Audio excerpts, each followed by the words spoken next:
हजूर पिताजी देंगे सुनारिया धाम से लाइव दर्शन और सभी सासंगत के लिए आ गई है बड़ी खुशखबरी। कहां पर और कब हजूर पिताजी सभी सासंगत को लाइव दर्शन देने वाले हैं और सभी सासंगत के लिए क्या गुड न्यूज़ है, इस वीडियो के माध्यम से हम पूरी जानकारी सभी सासंगत को देने जा रहे हैं। सभी सासंगत को आगे बढ़ने से पहले कहना चाहते हैं कि बिना स्किप किए पूरी वीडियो को देखना है और पूरी जो वीडियो है इम्पोर्टेंट सभी सासंगत के लिए होने जा रही है। इसीलिए इस वीडियो को लाइक करने का भी उद्देश्य सभी सासंगत का हो जाना चाहिए, क्योंकि अपने सतगुरु की वीडियो अगर हम लाइक करते हैं तो ज़्यादा से ज़्यादा सासंगत तक वीडियो ऑटोमेटिकली पहुंच जाती है और ज़्यादा से ज़्यादा सासंगत को शेयर कर देते हैं तो उसमें कुछ ना कुछ आप सभी सासंगत की सेवा भी बन जाती है। सासंगत जी, जैसे कि आप सभी को पता है कि पूरी सासंगत हजूर पिताजी के दर्शन करने के लिए बहुत ही ज़्यादा भजन सिमरन कर रही होगी और कुछ सासंगत यह भी सोच रही है कि हजूर पिताजी कब और कैसे सभी सासंगत को लाइव दर्शन देने वाले हैं। तो आज पूरी वीडियो में हम आपको समझाने वाले हैं कि किस प्रकार से हजूर पिताजी को आप देख सकते हैं और कहां पर हजूर पिताजी के आप लाइव दर्शन कर सकते हैं। सभी सासंगत से हाथ जोड़कर विनती करना चाहते हैं, कृपया करके ज़्यादा से ज़्यादा सासंगत को इस वीडियो को शेयर कर दे, ताकि जो इस वीडियो से सीख सभी सासंगत को मिलने वाली है और पूरी सासंगत के बीच में जिस प्रकार से हर एक वीडियो डेढ़ सच्चे सौदे की हो जानी चाहिए, जिससे डेढ़ सच्चा सौदा का बाउंडेशन, डेढ़ सच्चा सौदा के प्रति सभी सासंगत का बाउंडेशन बनता रहे। सासंगत जी, जैसे कि आप सभी को पता है कि जब हम हजूर पिताजी को दिल से बहुत ज़्यादा याद करते हैं तो हजूर पिताजी किसी न किसी रूप में हमें दर्शन दे देते हैं। बहुत सासंगत के हमने जब हजूर पिताजी के सामने बहुत सासंगत करिश्मे सुनाती है कि हजूर पिताजी ने हमें ऐसे दर्शन दिए, वैसे दर्शन दिए, तो कहीं ना कहीं वो बात हकीकत भी होती है। और कुछ लोग जो है हजूर पिताजी को जब तड़प कर याद करते हैं तो सद्गुरु उन्हें किसी न किसी रूप में दर्शन दे देता है। ज़रूरी नहीं है कि हजूर पिताजी लाइव दर्शन किसी वीडियो के माध्यम से ही दे या कहीं न्यूज़ चैनल पर दें, लेकिन जब हम हजूर पिताजी को तड़प कर याद करते हैं तो हजूर पिताजी हमें ज़रूर दर्शन देते हैं। वो भी एक तरीके से लाइव दर्शन के रूप में ही माना जाता है। साथ संगत जी, अगर हम हजूर पिताजी को लाइव दर्शन सामने से देखना चाहते हैं तो हमें क्या करना है। यह तो कलयुग है। हजूर पिताजी जो है इस युग में भी किस प्रकार से सभी सासंगत को दर्शन दे रहे हैं। जैसे आपने देखा होगा कि सबरी ने कितने वर्ष तक श्री रामचंद्र जी के आने का इंतज़ार किया था और सबरी को लास्ट में श्री रामचंद्र जी ने दर्शन दिए थे। आपने देखा होगा, अगर रामायण आपने सभी सासंगत ने देखी है, कि श्री रामचंद्र जी को अपने शिष्यों के लिए श्री रामचंद्र जी ने अवतार लिया था और किस प्रकार से एक काम को पूरा करने के लिए अपने और काम भी जो है सही कर लिए थे। अपने और काम भी एक तीर से कितने निशाने लगाए थे। सासंगत जी, सबरी को दर्शन दिए। सबरी ने इस बात के लिए बोला था कि जब तक श्री रामचंद्र जी हमें दर्शन नहीं देंगे तब तक हम जो है यहाँ से कहीं नहीं जाएंगे, तब तक हम उनका इंतज़ार करते रहेंगे। तो सबरी ने भी 40 साल तक श्री रामचंद्र जी का इंतज़ार किया था। उसी प्रकार से हजूर पिताजी हो सकता है कि जेल में जाने का हजूर पिताजी का ये भी एक कारण हो, और अहिल्याबाई को भी पत्थर से जो है स्त्री वापस से बनाया था, क्योंकि अहिल्याबाई को भी श्राप था कि जो आपने गलत काम किया है, इंद्र से उनको श्राप मिला हुआ था। तो सासंगत जी, जब इंद्र के साथ उन्होंने गलत संबंध बनाए थे तो उनके पति ने, अहिल्याबाई के पति ने उनको श्राप दे दिया था, जिस वजह से वे पत्थर बन गई थी और श्री रामचंद्र जी ने आकर जो है उनको दोबारा से स्त्री बनाया था। तो सासंगत जी, हजूर पिताजी का भी हो सकता है यही हजूर पिताजी अपने मिशन को अंजाम पूरा करने के लिए जेल में गए हैं और हजूर पिताजी सभी सासंगत को लाइव दर्शन तो देंगे ही, लेकिन उसके लिए आप सभी सासंगत को सबरी की तरह तपस्या करनी होगी। जबकि हजूर पिताजी इस कलयुग में थोड़ी तपस्या से ही न जाने कितनी बार सभी सासंगत को दर्शन दे रहे हैं। जो है सबरी को तो 40 साल में ही अवतारी रूप जो श्री रामचंद्र जी पैदा हुए थे, उन्होंने 40 साल तक तपस्या करवाई थी। उसके बाद उन्होंने श्री रामचंद्र जी ने सबरी को दर्शन दिए थे। और यह तो कलयुग है सासंगत जी। इस कलयुग में थोड़ी तपस्या से ही हजूर पिताजी सभी सासंगत को पैरोल पर आकर बार बार दर्शन दे देते हैं। तो हम बहुत भाग्यशाली जीव है कि हमें थोड़े समय में ही जो है भजन सिमरन करने से, नाम चर्चा मात्र में जाने से हजूर पिताजी हम जो जैसा सोचते हैं हमारी ख्वाहिश पूरी कर देते हैं। तो सभी सासंगत को आज परमपिता परमात्मा से हाथ जोड़कर उसका शुक्रिया अदा करना चाहना है कि हे परमपिता परमात्मा, आपका शुक्रिया अदा जितना करे उतना ही कम है। सासंगत जी, अपने सदगुरु से अगर आप सदगुरु को मांगते हैं तो वो आपकी हर वो जायज़ मांग पूरी कर देता है जो आपने कभी सपने में भी नहीं सोची होगी। क्योंकि हमें दुर्योधन नहीं बनना है, हमें क्या बनना है, हमें अर्जुन बनना है। क्योंकि जब महाभारत का युद्ध स्टार्ट होने जा रहा था उस वक्त भी दुर्योधन ने श्री कृष्ण को न मांगकर उनकी नारायणी सेना को मांगी थी। उसी प्रकार से हजूर पिताजी भी हमेशा सत्संग में यही बात बताते हैं कि अगर आप परमपिता परमात्मा को मांग लोगे, उसका दिल जीत लोगे, तो वे सारी चीज़ें भी आपके पास आ जाएगी।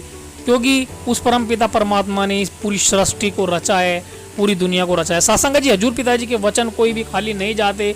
उनके वचनों में जो गहराई हम बताते हैं कि हजूर पिताजी के हर एक वचन में जो गहराई होती है उसका भी एक यही कारण है। क्योंकि अर्जुन ने श्री नारायण को मांगा था, जिस वजह से वो उस युद्ध को जीत गया था। क्योंकि अर्जुन ने एक ही बात बोली थी कि जब मेरे साथ नारायण होंगे तो नारायणी सेना वो फिर से खड़ी कर देंगे, मुझे नहीं चाहिए नारायणी सेना। और दुर्योधन ने क्या बोला था कि मुझे नारायणी सेना चाहिए, मुझे कृष्ण नहीं चाहिए। वो इस बात को भूल गया था कि जो नारायणी सेना बनाई है वो भी नारायण ने ही बनाई है। तो सासंगत जी, आप सभी सासंगत ने भी तड़प कर हजूर पिताजी से अरदास करनी है। और हम जो वचन हजूर पिताजी के सुनाने जा रहे हैं वो भी इन्हीं बातों से निकल कर आएंगे। तो सभी को जो है लास्ट तक इस वीडियो को देखना है। और हम जो भी बातें आपको वीडियो के माध्यम से मोटिवेशनल देने की कोशिश करते हैं वो सब हजूर पिताजी की कृपा से ही हमने सीखा है, हजूर पिताजी के सत्संग से ही सीखा है।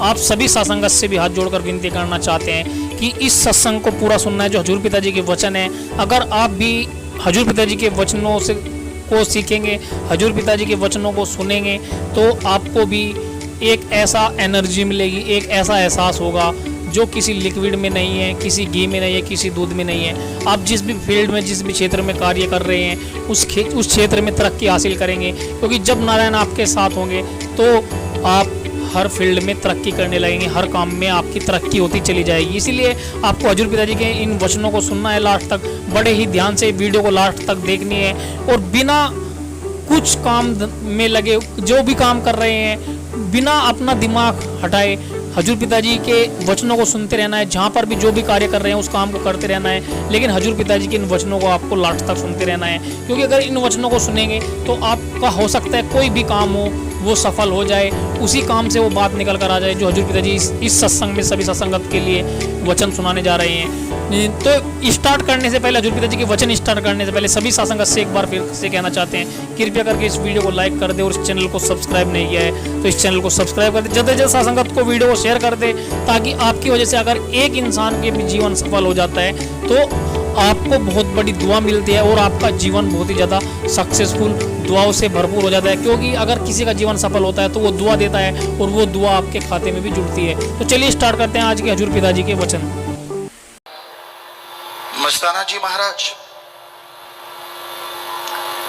जिनकी भाषा बिल्कुल सीधी सादी, कोई लाग लपेट नहीं, कोई भूमिका बांधना नहीं, जो सच है फटाक से कह देना और अमल कर लिया तो फटाक से पूरा कर देना, ये उनका रहमो करम, ये उनकी दया में रहमत बरसती थी, बरसती है और कई गुना बढ़ के बरसती रहेगी। क्योंकि शाह मस्तान, शाह सतनाम, दाता रहबर एक ही रूप, एक ही नूर। उन्होंने वचन फरमाए कि दिन दुगनी रात चौगनी सासंगत बढ़ेगी और दिन दुगनी रात चौगनी रहमो करम भी बढ़ती जाएगी। तो वाकई आज जब देखते हैं सब ग्राउंड छोटे पड़ जाते हैं और सब तेरावास, जिसे गुफा कहते थे अब नाम रखा है तेरावास, तो वो सब छोटे पड़ जाते हैं। इतने सेवादार, इतनी सासंगत बढ़ती जा रही है और इसमें हमें तो कोई शक ही नहीं, क्योंकि सदगुरु मौला ने 100% वचन किए हैं तो वो 100% पूरे भी होने हैं। तो नेचुरली दिन दुगनी रात चौगनी उसकी दया में रहमत बरस रही है। लूट लो खजाने, कोई लूटना चाहो, कोई लॉक नहीं लगा हुआ, कोई पाबंदी नहीं है, कोई घर बार छोड़ने की जरूरत नहीं है। बस शुद्ध भावना कर लो, दृढ़ यकीन कर लो, थोड़ा सुमन सेवा कर लो, कोई कमी अंदर बाहर फिर नहीं रहेगी। उसकी रहमत से लवरेज होते जाओगे, माला माल होते जाओगे। तो साईं मस्ताना जी, जिन्होंने हिंदू, मुस्लिम, सिख, ईसाई सर्व धर्म का पाठ पढ़ाया, सबको एक ही जगह बिठाया, जो बहुत बहुत बहुत मुश्किल है। मंदिर में कोई जाके अल्लाहू नहीं गा सकता और मस्जिद में जाके कोई राम राम नहीं बुला सकता। गुरुद्वारे में आके कोई गॉड गॉड नहीं गा सकता और गिरजाघर में जाके कोई वाहिगुरु नहीं बुला सकता। दुनिया में ये हालात है और सच है, ये हकीकत है। लेकिन साईं ने, मेरे मौला दाता ने ऐसा दर बना दिया, आप अल्लाह कहोगे तो भी सारे नमस्कार करेंगे, साथ वाला अगर वाहिगुरु कहेगा तो भी नमस्कार, राम गॉड कहोगे तो भी नमस्कार, क्योंकि यहां सबको पता है एक ही सुप्रीम पावर के करोड़ों नाम हैं, लाखों नाम हैं। तो ये उसकी रहमत है, उसकी दया मेहर है। साथ संगत इस पे पूरा अमल करो। होना मस्त ते रहना होशियार चाहिए। शास्त्र नाम जी दाता ने एक वचन किया, होना मस्त, मस्त रहो। सुमरन के द्वारा अपने अल्लाह वाहिगुरु सतगुरु मौला में, अच्छे कामों में, भले कामों में मस्त रहो, पर होना होशियार। आज की दुनिया, आज का युग बड़ा चालाक, बड़ा चालबाज, बड़ा शातिर है। ये ना हो कोई आपके भोलेपन का फायदा उठा के चला जाए, क्योंकि यहां मतलब परस्त गर्जी लोग बहुत ज्यादा हैं। गर्ज है लोगों को, मतलब है लोगों को, तो आपसे मोहब्बत करेंगे और जैसी गर्ज वो मतलब पूरा हो गया तो आपसे आंख नहीं मिलाएंगे। ऐसे गर्जी दौर में, ऐसे गर्जी संसार में आप बेगर्ज मोहब्बत करो, लेकिन ध्यान पूरा रखो।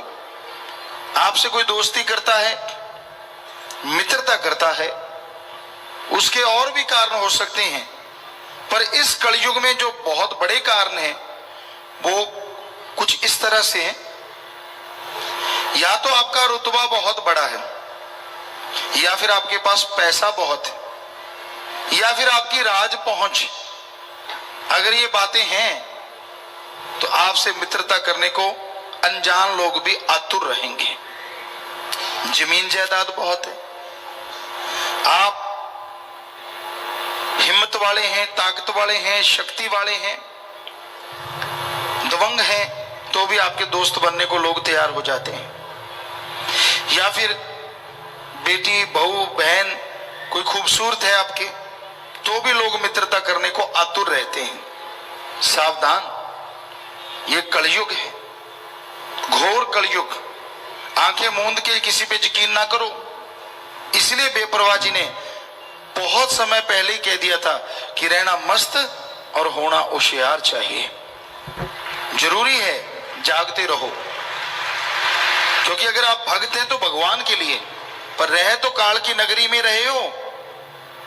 इसलिए किसी पे एकदम से यकीन मत करो। यकीन करना पड़ता है, बिना यकीन की बात नहीं बनती। हर कोई किसी न किसी पे यकीन तो करता ही है। आप ड्राइवर पे यकीन करते हैं जो बस चलाता है, सही जगह लेके जाएगा। आपको सूंघने से, देखने से, किसी भी इंद्रियों से पता नहीं चलता कि ड्राइवर वाकई सही ले जाएगा, एक्सीडेंट नहीं करेगा, पर आप यकीन करते हैं और झट से गाड़ी में बैठ जाते हैं। डॉक्टर से ऑपरेशन करवाते हैं, पहले लिखवा लिया जाता है कि अगर ऑपरेशन के दरमियान आप चल बसे तो उसके जिम्मेवार आप या आपका परिवार है। आप झट से लिख देते हैं। क्या आपकी मनो इंद्रियां, आपकी आंखें, आपका सूंघने की शक्ति, आपकी जुबान, स्पर्श की शक्ति, क्या ये बता देती है कि डॉक्टर वाकई आपका ऑपरेशन सही करेगा, आपको मरने नहीं देगा? नहीं बताती कोई भी शक्ति। पर फिर भी आप आंखें मूंद के उस पर यकीन कर लेते हैं। तो इसी तरह संत पीर फकीर कहते हैं वाहिगुरु अल्लाह गॉड खुदा राम कण कण में है, जर्रे जर्रे में है, सुमरन करो वो मिलेगा और आपके घर में, परिवार में, कुलों में बेइंतहा खुशियां आ जाएंगी। तो उस पे यकीन क्यों नहीं करते? कोई रिस्क नहीं है, ना मरने का रिस्क, ना एक्सीडेंट का रिस्क, ना आपका कोई पैसा डूबेगा। संत पैसा नहीं लेते, सीधी सादी बात सुनाते हैं कि भाई ये ले राम का नाम, ऐसे ऐसे इसका घंटा सुबह शाम करना, 2 महीने राम नाम का जाप, तो यकीनन मालिक मिलेंगे, यकीनन उसकी कृपा होगी। अब यकीन क्यों नहीं करते आप बताइए?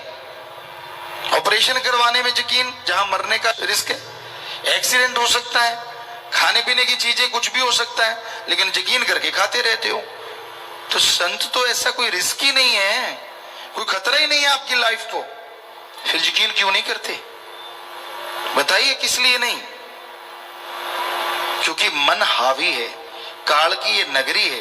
कोई संतों के वचनों पे अगर यकीन कर लेगा तो वो तो आजाद हो जाएगा आवागमन से, दुख गम चिंता परेशानियों से। इसलिए लोग संतों के वचनों पे अमल नहीं करते, मन करने नहीं देता, काल करने नहीं देता। तो दृढ़ यकीन करो परम पिता परमात्मा पे, दृढ़ यकीन करो पीरो मुर्शिदे कामिल सदगुरु के वचनों पे, ताकि उसकी तमाम खुशियां आपको मिले। तो यही साईं मस्ताना जी महाराज ने ये सच्चा सौदा चलाया, करना सिखाया कि भाई सुना करो, अमल किया करो, तभी बेड़ा पार होगा। वचन मान के, सुन के जिंदगी में अगर अपना लोगे तो आपकी जिंदगी सुखमय हो जाएगी, आपके जीवन का कलह कलेश मिट जाएगा। आपका मन जो उचाट रहता है वो सुमरन और सेवा से ही शांत होगा, और कोई तरीका नहीं जिससे आपका मन काबू में आए। मन तो चलायमान है, एक जगह टिकता ही नहीं, हमेशा बुरे बुरे ख्याल देता है, बुरी सोच देता है, और उन बुरे विचारों, उन बुरे सोच की वजह से आदमी दुखी रहता है। मन के कहे चलो मत कोई, गुरु कहे करो तुम सोई, ये भव में गोते खिलवावे, ये गुरु से बेमुख करवावे। मन का ये काम है, ये इंसान को अपने पीरो मुर्शिदे कामिल के वचनों से, मालिक से दूर करवाता है, दुख देता है, गम देता है, और ऐसे ऐसे झांसे देता है कि इंसान को समझ ही नहीं आती कि वो गलत कर रहा है। मन दोस्त बन के धोखा देता है, मित्र बन के धोखा देता है, आदमी को मान बढ़ाई के चक्कर में फंसा देता है, सबको आशीर्वाद देने शुरू कर देता है आदमी, सारी खुशियां चली जाती। या फिर मान बढ़ाई के चक्कर में मैं ये हूं, मैं वो हूं, मैं फला हूं, इसी उलझन में दीनता नम्रता नहीं आने देता, झुकने नहीं देता। और जब मन झुकने नहीं देता तो रूहानियत की खुशियां नहीं मिलती, अंदर कोई ना कोई चिंता, परेशानी, टेंशन, लड़ाई झगड़ा, नफरत, दुई द्वेष, ये सारी चीजें चलती रहती हैं। तो आदमी को दीनता नम्रता धारण करनी चाहिए। वो होती है अपने आप को साधने से, और अपने आप को साधा जाता है आत्मिक चिंतन से, और आत्मिक चिंतन होता है प्रभु के नाम से। उसके नाम का सुमरन करो, सेवा करो, तभी आत्मिक चिंतन होगा, तभी मालिक की कृपा पात्र बनोगे, तभी गम दुख दर्द चिंताएं मिट पाएंगी। तो साईं दाता रहबर मस्ताना जी महाराज ने जब अवतार धारण किया तो तमाम दुनिया में, दोनों जहां में खुशियों का आलम छा गया, क्योंकि रूह बंजारा, रूह बनाने वाला, दोनों जहां का मालिक जब इस दुनिया में आता है तो ये हो नहीं सकता कि उसकी याद में जो रूहें तड़प रही हैं उनको पैगाम ना जाए। अलग सी खुशी, अलग सा अनुभव, अलग सी एक मस्ती आती है। तो साईं दाता रहबर साईं मस्ताना जी महाराज जब इस धरती पे आए रूहों का उद्धार करने, रूहों का भला करने, तो उन्हें वो खुशियां रूहों को महसूस हुई, वो आनंद आने लगा जो कहने सुनने से परे है। जरा सोचिए, वो माँ बाप यहाँ अवतार लिया, कितने धन्य धन्य हो गए होंगे। वो परिवारजन, वो सगे संबंधी जिन्होंने दर्श दीदार किए, कितना नजारा आता होगा, कितनी मस्ती आती होगी। ये कहने सुनने से परे की बातें हैं। भजन के शुरू में आया, अनामी से आया दो जहां का बादशाह, नाम प्रेम की कर रहा वर्षा, मृत लोक में मालिक आया, बंदे का पाके चुला चुला। तो साईं मस्ताना जी महाराज इस मृत लोक में आए, लोगों को सिखाया जीने का ढंग, लोगों को सिखाया आत्मिक शांति का तरीका। इस दुनिया में तब तक कुछ भी नहीं है जब तक आत्मिक शांति नहीं है। और आत्मिक शांति वो खजाना है जो बाहर नहीं है, सबके अंदर मौजूद है। वो आत्मिक शांति, वो आत्मा का आनंद, परमानंद सबके अंदर मौजूद है। पर उसे हासिल करने के लिए अपने दिलो दिमाग का शीशा साफ करना पड़ता है।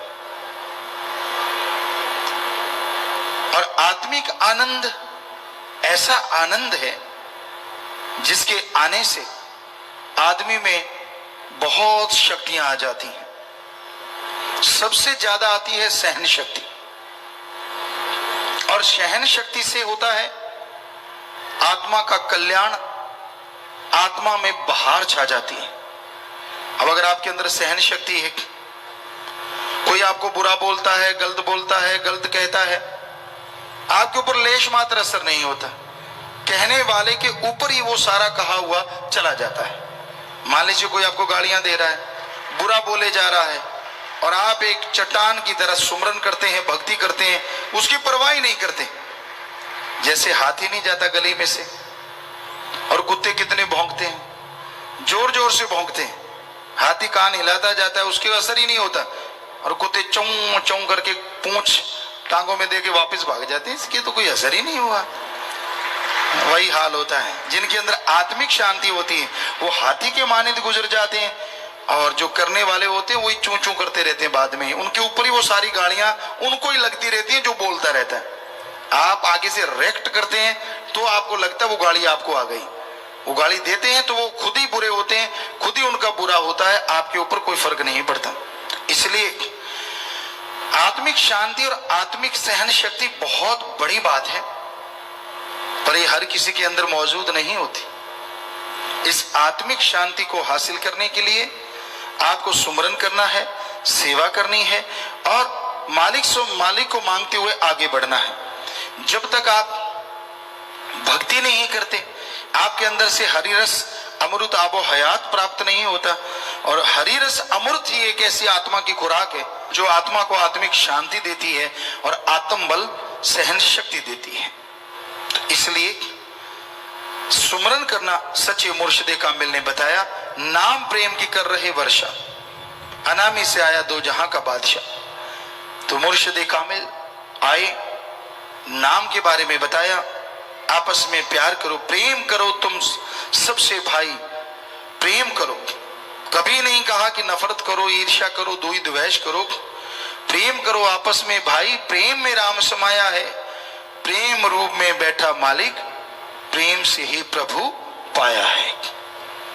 हर धर्म में यही समझाया है, हर धर्म में यही बताया है कि आपस में बेगर्ज निस्वार्थ भावना से प्यार करो, कभी किसी का दिल ना दुखाओ, कभी किसी को बुरा ना कहो, सबका भला मांगो, सबके भले के लिए प्रार्थना करो, और जो सुन के मान लिया करते हैं उन्हें ही तमाम खुशियां मिलती हैं। तो सबका भला करना, नाम जपना, ये सतगुरु मुर्शिद ने हमें बताया। नूर नूरानी मुखड़ा नूर से भरा, आवाज तेरी ने सब पे जादू जी करा, रूहें दर्शन पाके बोली रब बनाया ढोला ढोला। मुर्शिद कामिल दाता रहबर जब इस धरती पे आए तो उनका नूरे जलाल, लिखने बोलने कहने से परे की बात। कई लोग ये कहते हैं कि गुरु कैसा होता है। सुखदेव मुनि की बात आती है, उदाहरण आता है।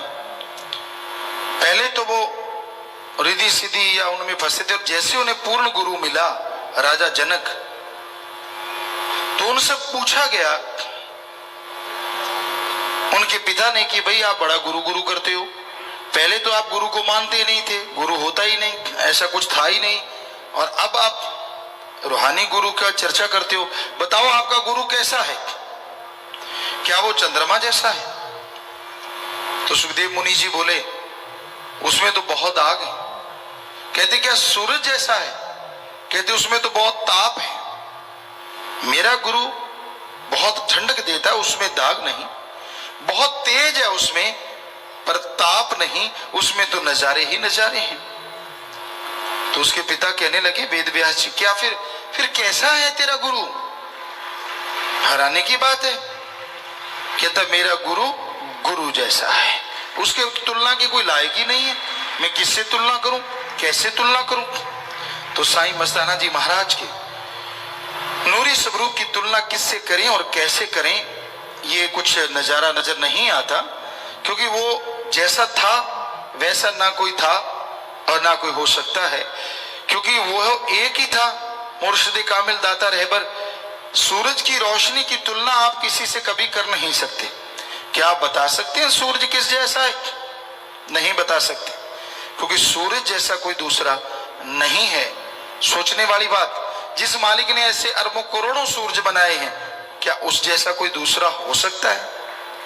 कैसे करें उसकी तुलना, किससे करें उसकी तुलना? तो नूर नूरानी मुखड़ा नूर से भरा, आवाज तेरी ने सब पे जादू जी करा। तो साईं सावन शाह जी महाराज ने बोला कि आपकी आवाज अल्लाह की आवाज होगी, जब बोलोगे तो लोग मस्त हो जाया करेंगे, बोलोगे लोगों के दिलो दिमाग में जमीर में खुशियां आ जाया करेंगी। और वास्तव में ऐसा होते देखा और देखते हैं, ये उनका रहमो करम कैसे बरसता है। सबको समझाया सत्संगी जी लगा, मालिक क्या दिया सबको नाम बता, पाखंडियों से तुम बच के रहो, घूम रहा उनका टोला टोला। पाखंडवाद, ढोंग ढकोसले आज भी हैं और तब बहुत ही ज्यादा थे, क्योंकि आज करोड़ों लोग उससे बच चुके हैं, पहले बचने वाले बहुत कम थे। बड़े पाखंडवाद हैं, दिन बुरे हैं, जन्म लेने का टाइम बुरा है, आप इन चक्कर जमेलों में पड़ जाते हैं और फिर दुखी होते रहते हैं। जबकि बुरे हैं इंसान के कर्म, अच्छे हैं इंसान के कर्म। अच्छे करोगे तो आपका आने वाला टाइम अच्छा हो जाएगा, बुरे करोगे तो आने वाला समय बुरा हो जाएगा। तो ये सब पाखंडवाद समाज में भरे पड़े हैं। छींक मार दी तो अपशगुन है, आंख फड़क गई तो अपशगुन है, बिल्ली रास्ता काट गई तो अपशगुन है। इतने अपशगुन बना लेते हैं लोग कि उसके तंग दायरे में फंस के दुखी होते रहते हैं, परेशान होते रहते हैं। मेरे ये हुआ, मेरे वो हुआ, आज ये नहीं वो नहीं, ये सब झूठ है, ये सब पाखंडवाद है, इनमें कुछ भी नहीं रखा। आदत पड़ जाती, बच्चे पढ़ने वाले, मेरा ये पेन बहुत बढ़िया है, इससे पेपर करूंगा तो नंबर ज्यादा आएंगे, वो पेपर का सिक्का खत्म हो गया, कहता मारा गया, मेरे तो पेपर। आप साइको बना लेते हो, पेन में कोई आंसर थोड़े भरे हुए हैं, ये फजूल है। ठीक है, हाथ पे कोई पेन चढ़ जाता है, उसकी हैंडराइटिंग अच्छी हो जाती है, बड़ा वो एक अलग चीज है, लेकिन ये सोच लेना कि इसके बिना मेरे पेपर अच्छे होंगे ही नहीं, तो ये साइको है, आपका गलत है ये सारा। तो अलग अलग लोगों को अलग अलग भावना होती है, अलग अलग पाखंडवाद है। कोई भूत प्रेत का मारा हुआ है, जबकि भूत प्रेत इस धरती पे होते ही नहीं। भूत प्रेत तो ऊपर रूहानी मंडलों पे हैं। जो लोग बहुत बुरे कर्म करते हैं उनको भूत प्रेत जिन चुड़ैल की जोनी में डाला जाता है। यहाँ लाखों किलोमीटर तक अंधकार होता है, शरीर उनके कारण बनते हैं, कट कट के गिरते हैं, सूक्ष्म शरीर फिर बनते हैं, फिर कटते, कटने का दर्द बेहद होता है, बनने का दर्द बेहद होता है, और वो आत्माएं चिल्लाती रहती हैं, रोती रहती हैं, उनको कहते हैं भूत प्रेत या जिन चुड़ैल की जोनी।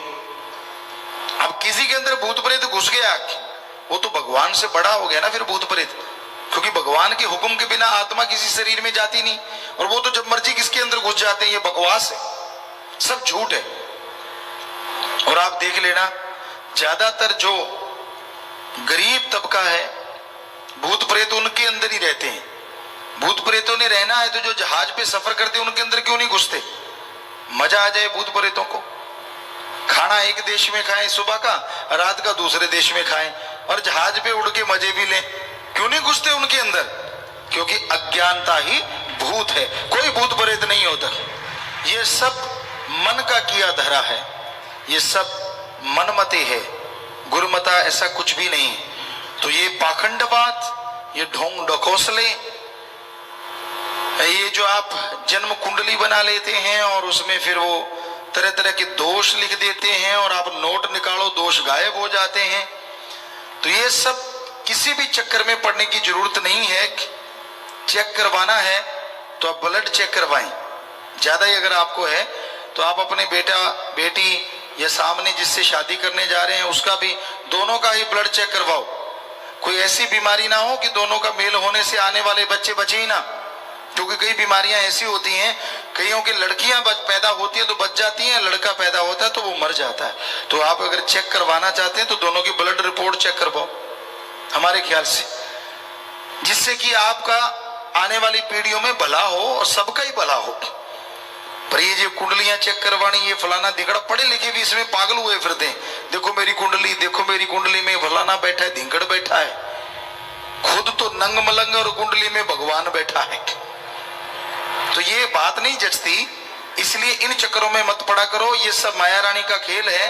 पैसे दे दो कुंडली साफ सुथरी हो जाती है, पैसे नहीं दिए तो कुंडली में दोष ही दोष है। कहीं सांप बैठा है, कहीं बृहस्पति बैठा है, कहीं राहु बैठा है, कहीं केतु बैठा है। किस किस को हटाओगी? हटाना है, कर्मों का चक्कर है, संचित कर्म आपके साथ जुड़े हैं। तो राम नाम का जाप करो, उससे आपके ये बुराइयां हटती जाएंगी। वास्तव में आपके अपगुण खत्म होते जाएंगे, आपके अंदर गुण आते जाएंगे और मालिक की कृपा दृष्टि के काबिल आप बनते जाएंगे। सब धर्मों को एक जगह बिठाया, ऊंच नीच का सब भेद मिटाया। धर्म कहें रब एक है सबका, बुद्धुओं ने पाया ऐसे रोड़ा रोड़ा। सभी धर्मों में ये लिखा हुआ है, हम सब एक हैं, हमारा मालिक एक है। हिंदू धर्म में लिखा है इंसान, मनुष्य सारे के सारे ब्रह्मा जी की औलाद है। ब्रह्मा जी के पुत्र पुत्री सतरूपा संभ्या मनु की औलाद, इसलिए हमारी जात मनुष्यता है। इस्लाम धर्म में लिखा है आदम और हव्वा की औलाद हैं हम, और इसलिए हमारी जात आदमियत है। सिख धर्म में लिखा है मानस की जात सब एको पहचान हो, और ईसाई धर्म में लिखा है इंसानियत ही हमारी जात है। तो कोई ऊंच नीच नहीं, कोई छोटा बड़ा नहीं, सब एक मालिक की औलाद।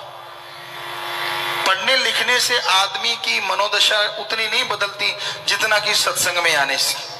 पढ़े लिखों को जातिवाद करते देखा है हमने, ऊंचे बड़े छोटे करते लड़ते झगड़ते देखा है हमने, पर सत्संग में आके अनपढ़ भी इन चीजों से छुटकारा कर जाते हैं और सब में आपस में प्यार करने लग जाते हैं।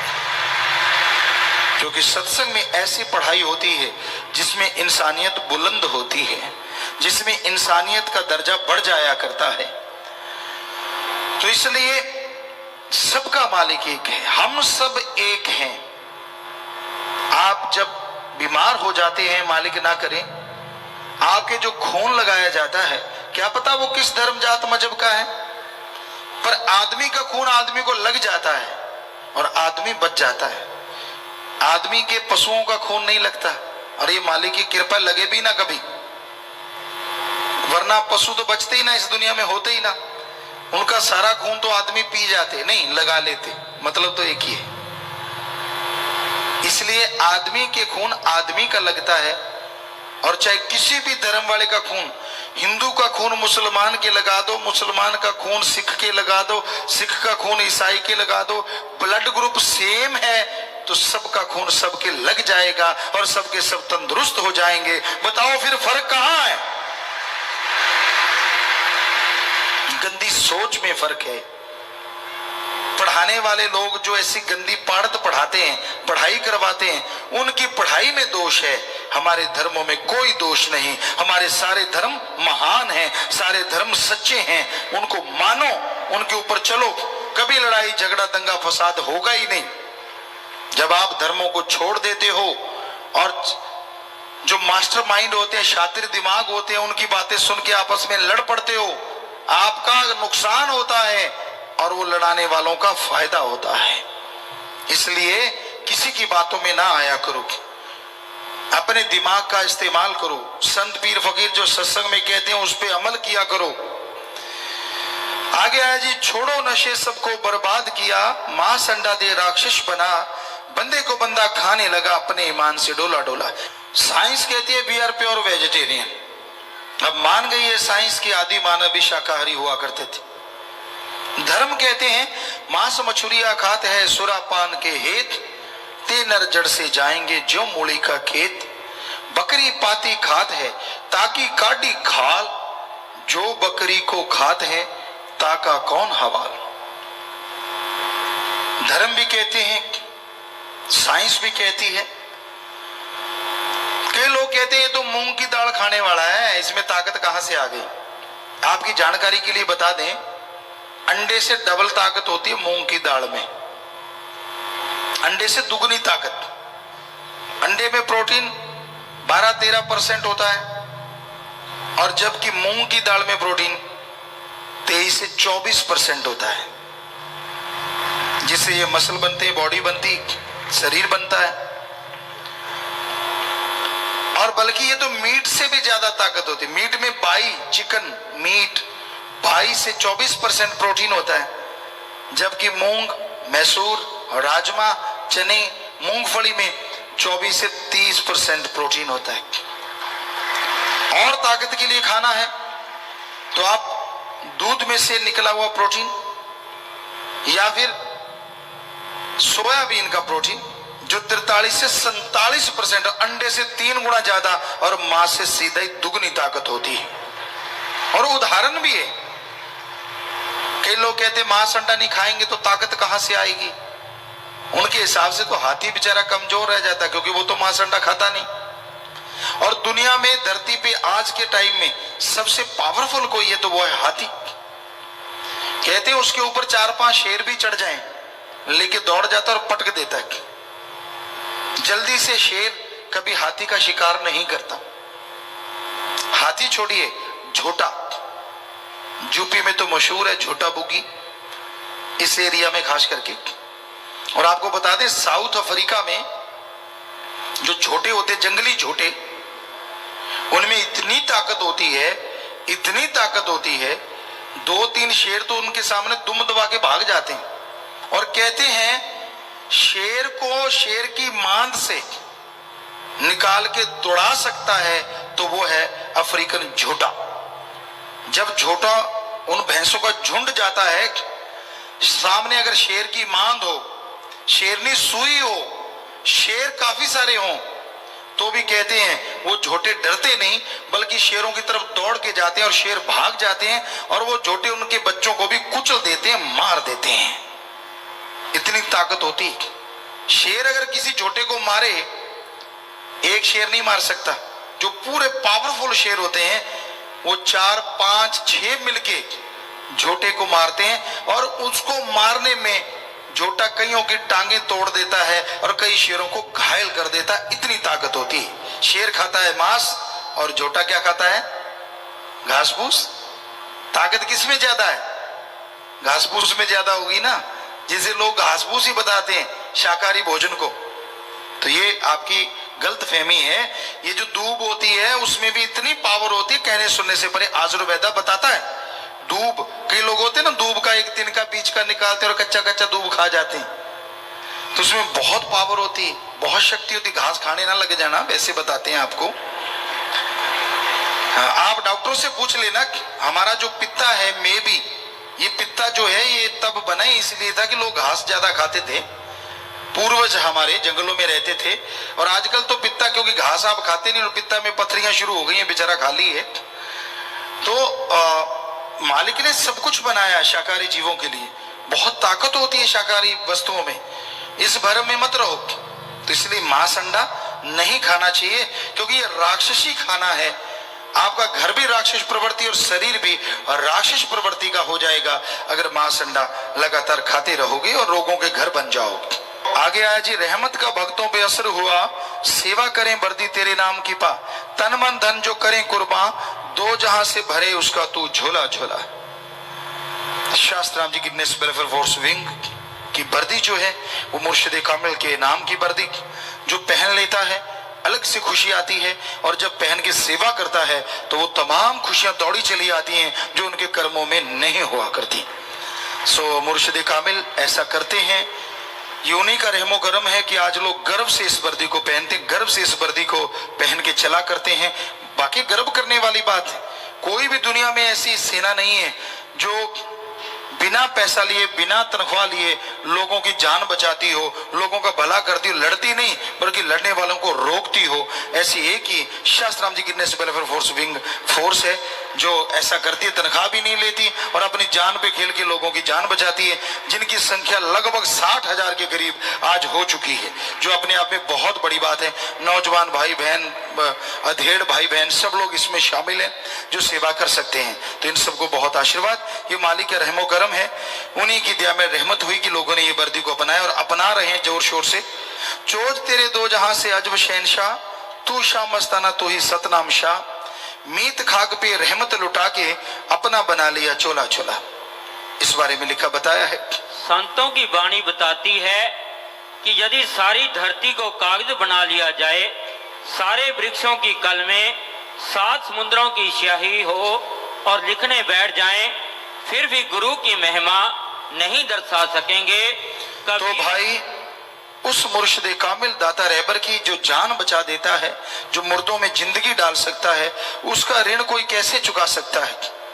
कैसे ऋण चुकाया जा सकता है उस मुर्शिद कामिल का, दाता रहबर का, कुल मालिक परमपिता परमात्मा का?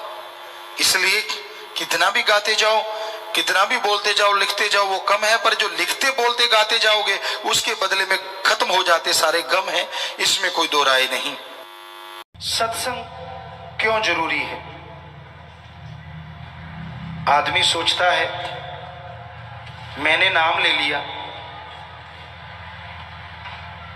या ये सोचता है घर में सब कुछ अच्छा है, बाल बच्चे, परिवार, रुपया, पैसा सब कुछ तो है, मैंने क्या करना है नाम लेके, मैंने क्या करना है सत्संग सुन के।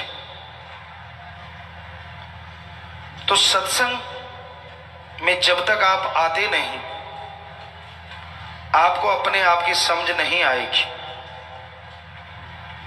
आप कौन हैं, कहां से आए हैं, किस लिए आए हैं? आप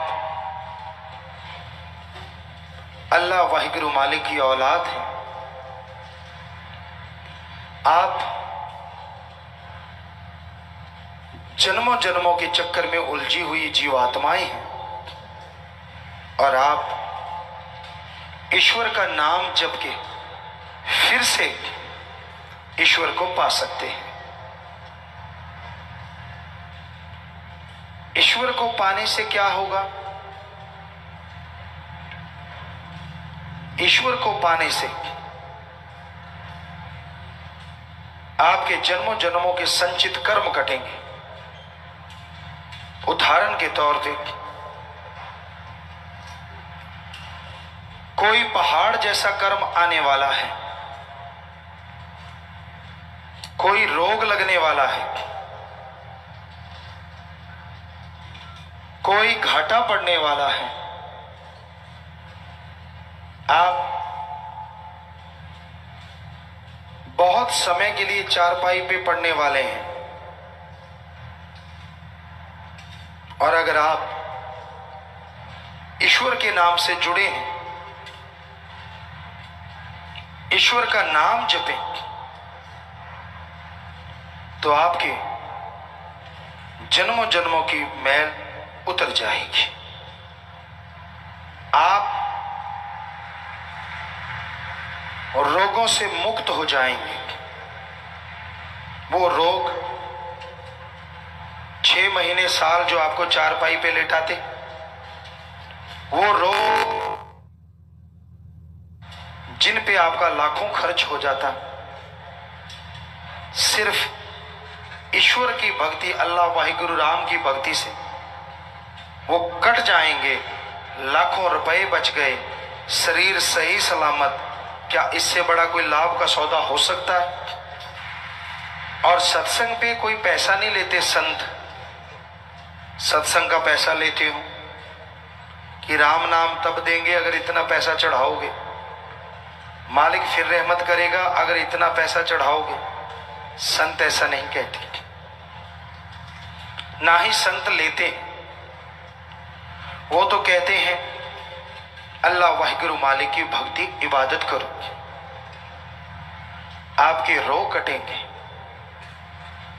आत्मविश्वास आएगा, सफलता की सीढ़ियां आप चढ़ते चले जाएंगे। वो परमानंद मिलेगा जिसकी आपने कभी कल्पना नहीं की होगी। वो लज्जत खुशियां मिलेंगी जिनको पाके आपकी जीवन में बहार आ जाएगी, पतझड़ कभी नहीं आएगी।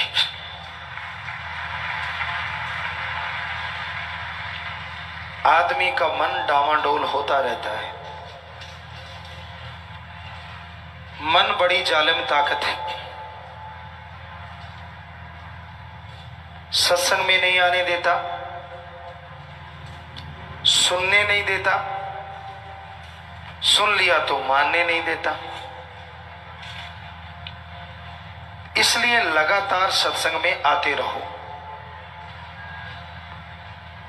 जो सुमरन नहीं कर पाते, मन के आगे लाचार हो जाते हैं, लगातार सत्संग में आके बैठे, सुना और अमल करने से जन्मों जन्मों की मैल उतर जाती है। मन के नकाब डल जाती है, मन की लगाम पड़ जाती है, मन दौड़ता नहीं। जितनी देर सत्संग में बैठे, सेवा सुमन का फल बैठे बैठे मालिक बख्श देते हैं। दुनिया में जब आप चले जाते हो, दुनियादारी के हो जाते हो। सत्संग का एक दायरा है, वहां तक रहते हो। सुमरन शब्द गान करते रहते हो, खुशियां कई गुना मिलती रहती हैं बढ़ के। लेकिन जैसे ही सत्संग के दायरे से बाहर हो गए, फिर से परिवार याद, काम धंधे याद, टेंशनें परेशानियां, दुनिया में गए, दुनिया के हो गए। गंगा गया गंगाराम, जमुना गया जमुनादास।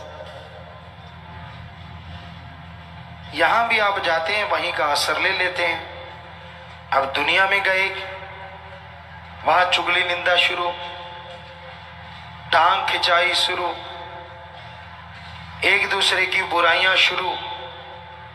वहां आप बैठेंगे, कहां भगवान याद आएगा।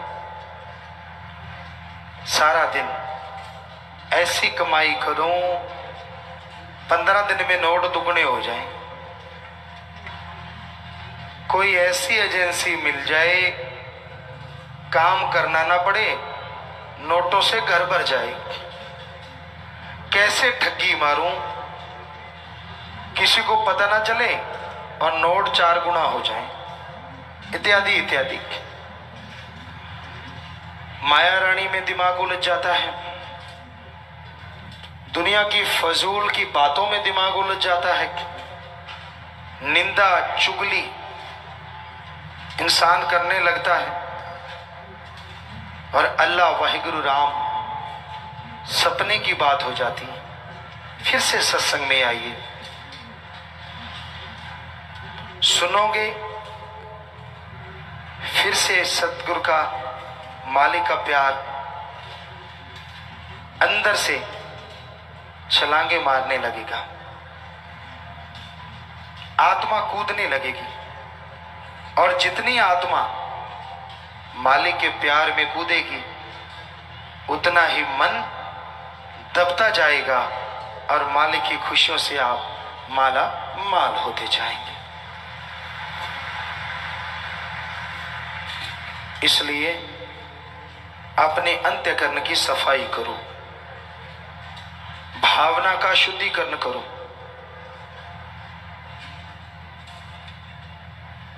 जिनकी नीयत साफ होती है उसी को फल ज्यादा मिलता है। पेड़ में झुकने की काबिलियत जितनी ज्यादा होती है, छाया उतनी ही ठंडी ज्यादा होती है, फल उतना ही ज्यादा लगता है। अब खजूर का पेड़ झुकना नहीं जानता।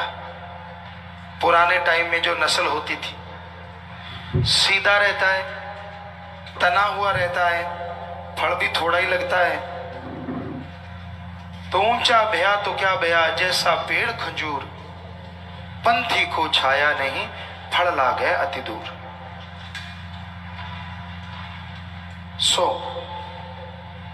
जो झुक जाते हैं, आप बेरी के पौधे को ले लो, बेरी में जब बेर आते हैं इतना झुक जाता है, इतना झुक जाता है, आसानी से लोग उसका फल खा लेते हैं। फिर जब फल खत्म हो जाता है इतना ऊंचा नहीं जाता कि छाया ना हो, उसकी छाया भी बड़ी ठंडी होती है, वो झुका ही रहता है, उसकी नीयत साफ हो गई। ऐसे ही भगवान जब आपको खुशियां दे दें तो झुके रहो, दीनता नम्रता रखो, ताकि जब खुशियां ना मिले, आपके पाप कर्म कटने हो, तो मालिक आपको पहाड़ से कंकर जैसी चुभन भी महसूस ना होने दे, पहाड़ जैसे कर्म की।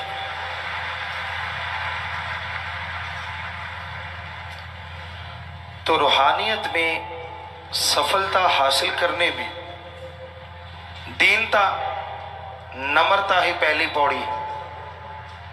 अहंकार को कोई जगह नहीं है, अहंकार को मार पड़ती है।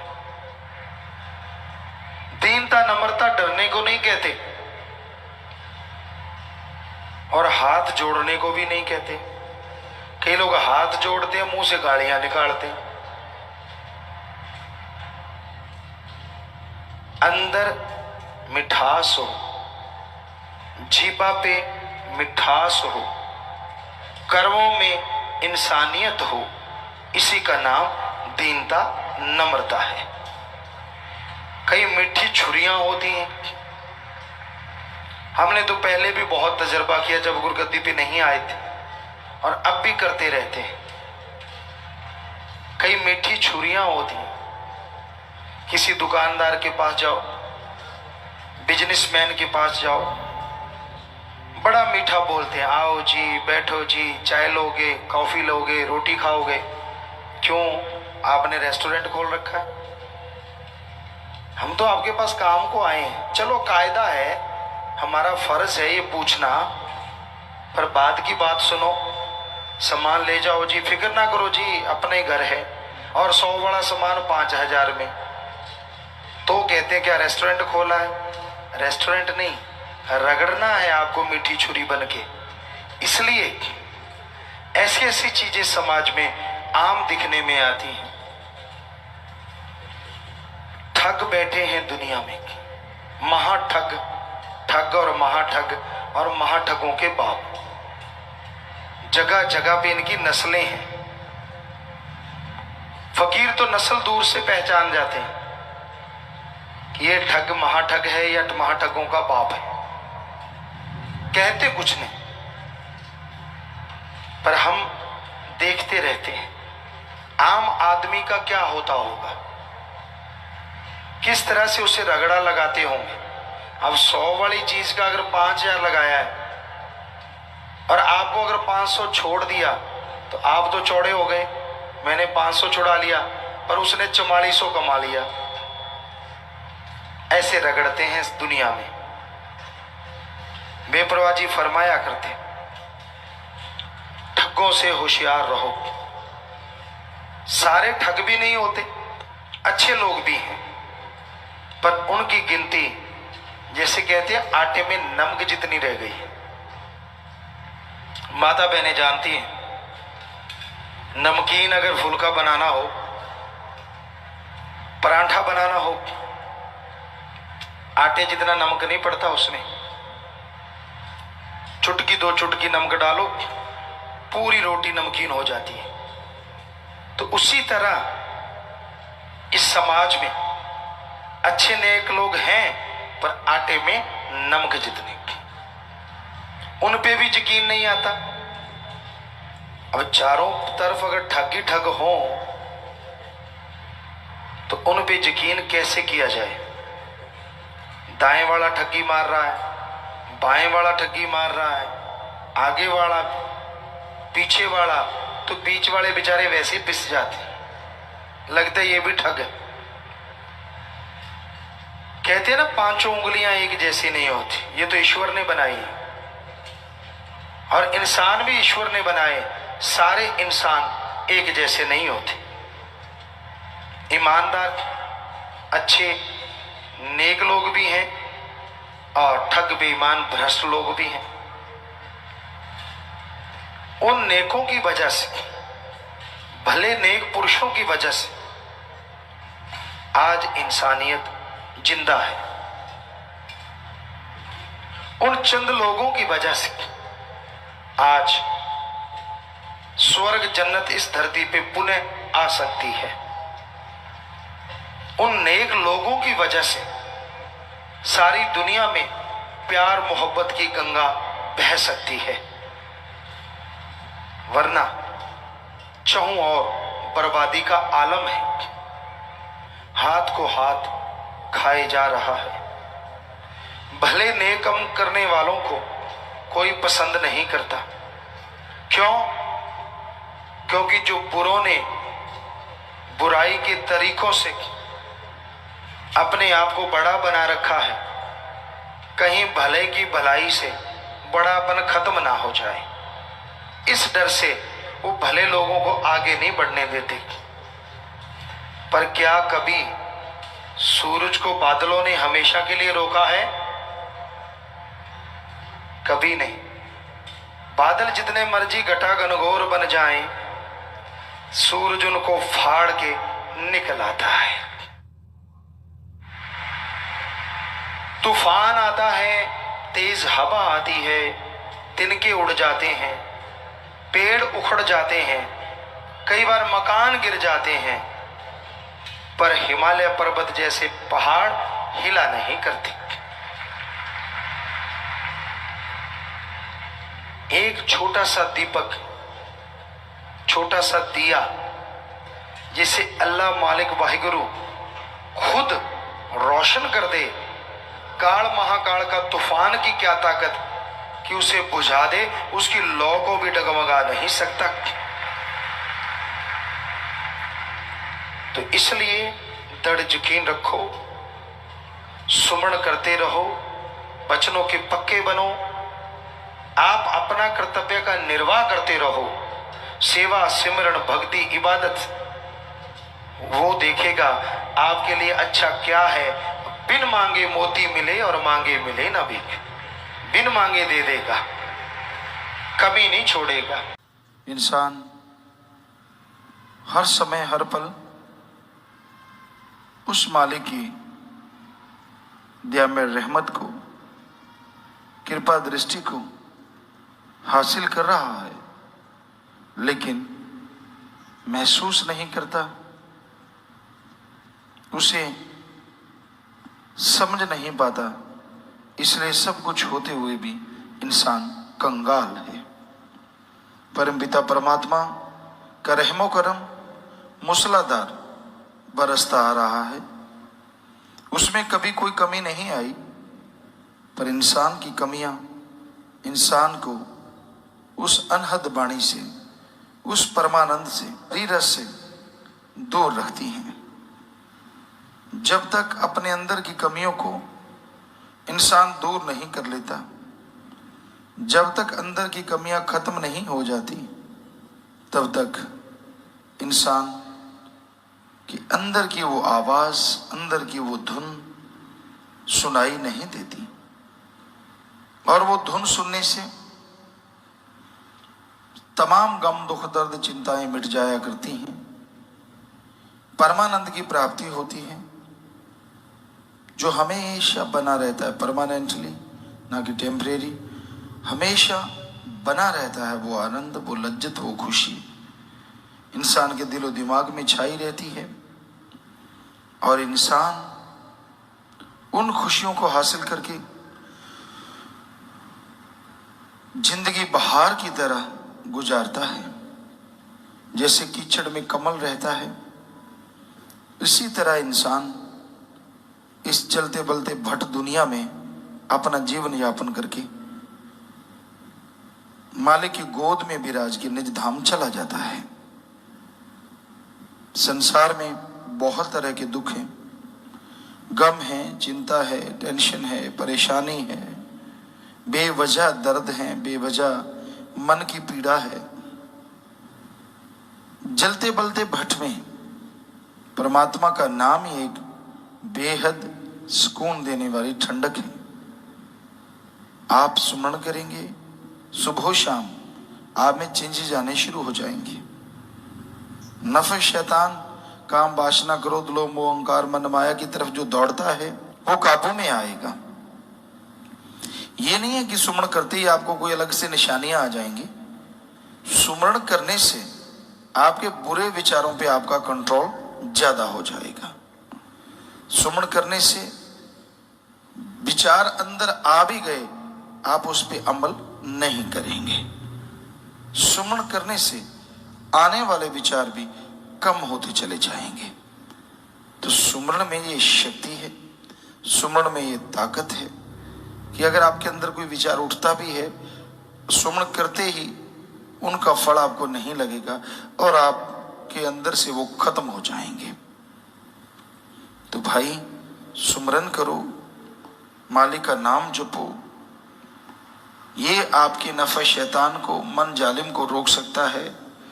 और कोई दवा नहीं और कोई तरीका नहीं जिससे मन रुक सके। मन तो दौड़ता है, नए नए सब्ज बाग दिखाता है।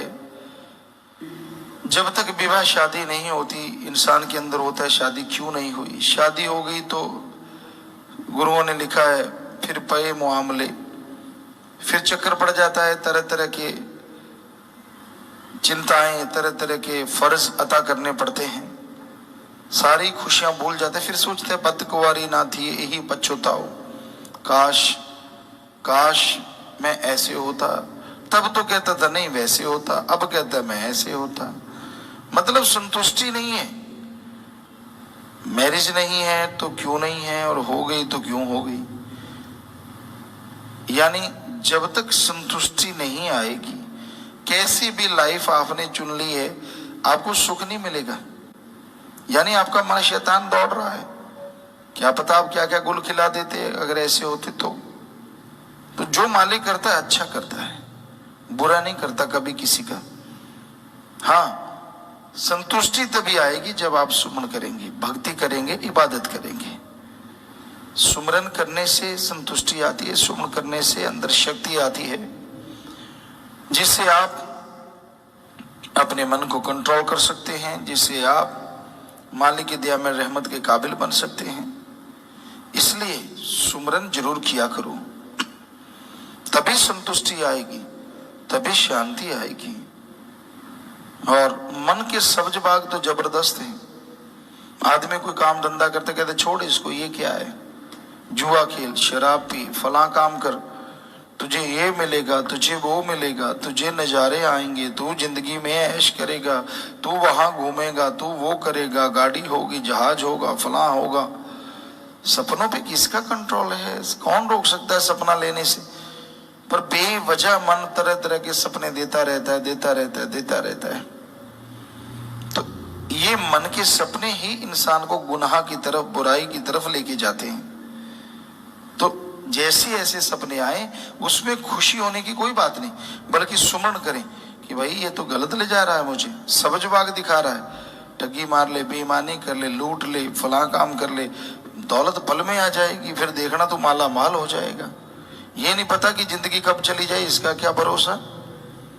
तो तरह तरह के सब्जबाग दिखाता है। तो मन से बच के रहो।